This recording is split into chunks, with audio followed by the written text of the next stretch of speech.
इस वीडियो में हम बात करेंगे स्ट्रीमलाइन फ़्लो और टर्बुलेंट फ़्लो के बारे में और साथ में क्रिटिकल वेलोसिटी क्या होती है। देखो, जब किसी पाइप में कोई फ्लूइड फ़्लो होता है तो यदि उस फ्लूइड के सभी मॉलिक्यूल एक ही डायरेक्शन में फ़्लो करें तो ऐसे फ़्लो को बोलते हैं हम स्ट्रीमलाइन फ़्लो। जैसे फर्स्ट कंडीशन में फर्स्ट कंडीशन में सभी मॉलिक्यूल एक डायरेक्शन में फ़्लो हो रहे हैं, अपर लेयर की स्पीड सबसे ज़्यादा दिखाई गई है क्योंकि मूविंग कंडीशन में कोई जो ये जो फ्लूइड होते हैं इनके अपर लेयर में वेलोसिटी सबसे ज़्यादा होती है, उससे डाउन पर थोड़ी सी कम कम।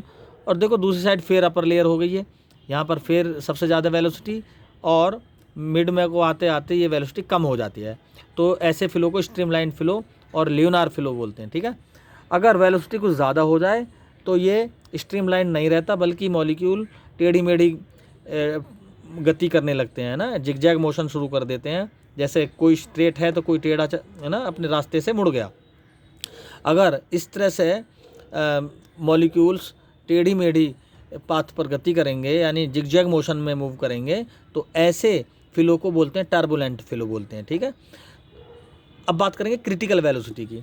देखो, जैसे जैसे हम फ्लूइड की वेलोसिटी बढ़ाते हैं तो उसका स्ट्रीमलाइंड पोजीशन चेंज होकर टर्बुलेंट पर चेंज हो जाती है। क्यों होती है? क्योंकि हमने फ्लूइड की वेलोसिटी इंक्रीज़ कर दी। इसका मतलब ज़्यादा बढ़ाने पर, वेलोसिटी को ज़्यादा बढ़ाने पर ये लियोनार से यानी स्ट्रीमलाइन से टर्बुलेंट हो जाता है ना।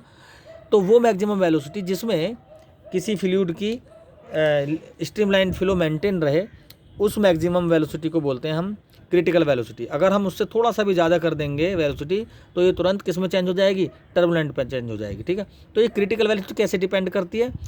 क्रिटिकल वेलोसिटी जो मूविंग कंडीशन में विस्कोसिटी होती है उसके डायरेक्टली प्रोपोर्शनल होती है और रेडियस के इन्वर्सली प्रोपोर्शनल। जो पाइप है जिसमें ये फ्लूइड मूव कर रहा है, फ्लो कर रहा है, उस रेडियस के इन्वर्सली प्रोपोर्शनल और डेंसिटी के भी इन्वर्सली प्रोपोर्शनल होती है। ठीक है, वी सी, अब यहाँ पर एक कांस्टेंट लग जाएगा और इस कांस्टेंट को बोलेंगे रेनॉल्ड नंबर।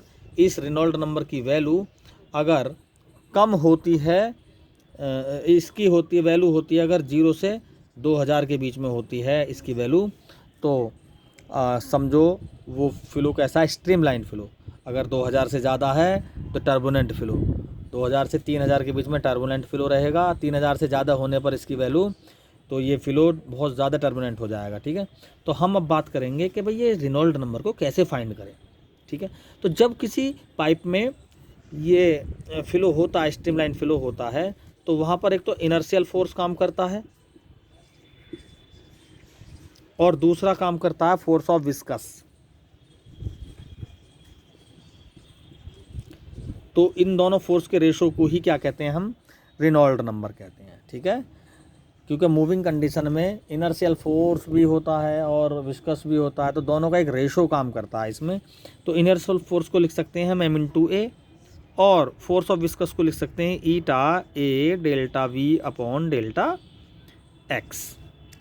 ठीक है, इनर्शियल फोर्स को लिख सकते हैं। अब साथ में इसको थोड़ा सा एक्सप्रेस कर दें, मॉस को हम वॉल्यूम इनटू डेंसिटी लिख देंगे और ए को लिख देंगे हम change in velocity upon change in time, eta a, और delta v upon delta x. V से वी कैंसिल हो गया यहाँ पर। नेक्स्ट लाइन में वी और ए को ड्राइव करेंगे, ये वॉल्यूम है, ये एरिया है, तो यहाँ केवल वो जो लिक्विड ने डिस्टेंस ट्रेवल की वो बचेगा, क्योंकि वॉल्यूम अपॉन एरिया एक डायमेंशन बचेगी तो हमको डी लिख देंगे उसको, या एल लिख देंगे। रॉ, ये डी क्या होगी? इसको डी नहीं एल लिख देते हैं। ठीक है, एल रॉ और 1/t, टी क्या हो जाता है? Distance upon velocity. ठीक है, ये अपॉन वेलोसिटी ऊपर पहुंच जाएगा सीधा। ईटा ए कैंसिल हो ही गया और यहाँ से देखें ज़रा, सुनो ज़रा एक बार, यहाँ पर 1/t बचा ना, तो डिस्टेंस अपॉन वेलोसिटी होगा यहाँ पर और 1/डिस्टेंस, ये हो गया। ठीक है,